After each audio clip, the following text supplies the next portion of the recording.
Neața, am ieșit la plimbare astăzi, suntem cu Elena, cu Filip aici în cărucior. Stă și el, bate soarele ăsta de rupe, nu mai pot.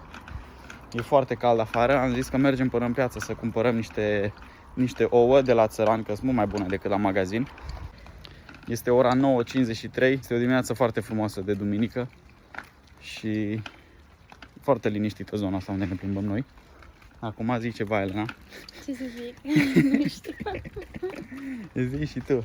Azi venim să ne bucurăm un pic de ziua noastră liberă, că de săptămâna viitoare începem iară munca și va fi îngrozitor. Și vrem să gătim ceva, vrem să ne plimbăm. Vrem să vă arătăm viața noastră, să ne expunem pe internet. Hai repede, repede, că ne calcă mașina. E o dimineață foarte călduroasă, nu mă așteptam. Aici la noi, în zona asta, e foarte călduros. Și bate soarele asta de nu mai pot, mă usucă. Filip! Filip, tati! Filip! Da, numai acum e mai conștient și vede și el în stânga-dreapta tot. Nu, tati? Filip!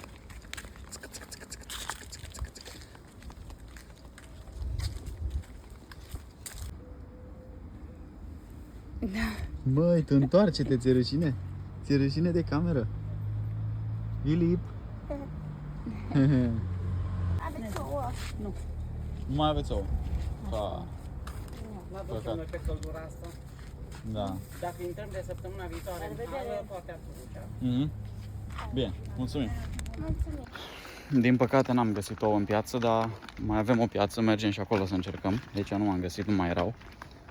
Și hai să vedem dacă găsim. Ne e sete, ne-am oprit să ne luăm niște apă acum.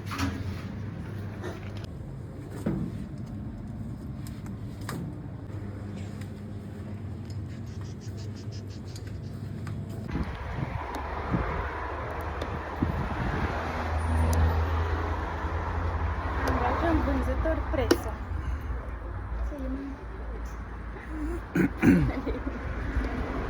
Ia uite-l, ia.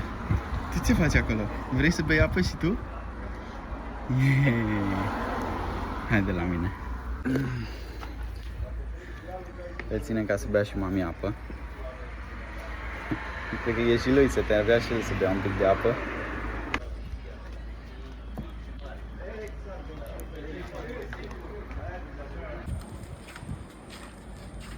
Am ajuns și în piață. Hai să vedem dacă au ouă.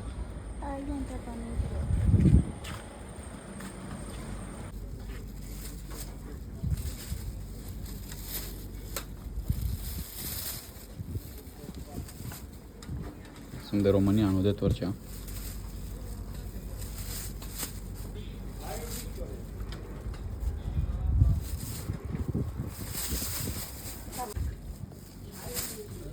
Că mă gândesc că la matca mămica ia pe gratis castravețul ăla pe mare.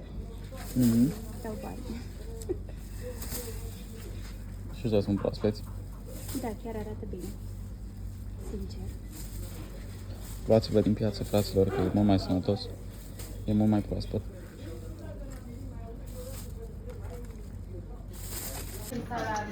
Nu am găsit nici aici ouă, dar am găsit... Ia dă-l încoace. Unde e hreanul ăla? Am găsit hrean foarte bun. Ia uite ce bun e aici. Foai de capul meu. Asta e foarte delicios. Haideți să mergem acasă acum. Ne mai plimbăm un pic și mergem acasă. Și cam așa se încheie dimineața. Așa se încheie dimineața la noi. E ca lumea, e distracție la noi aici.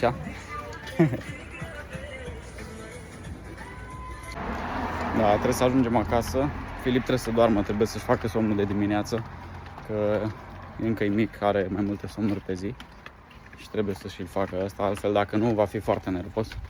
Și nu vrem să intrăm în mânia lui Filip. Așa că trebuie să doarmă. Și aici se încheie dimineața noastră, mergem acasă acum. Mergem să gătim, să mâncăm. Și ne auzim mai încolo, pa, pa!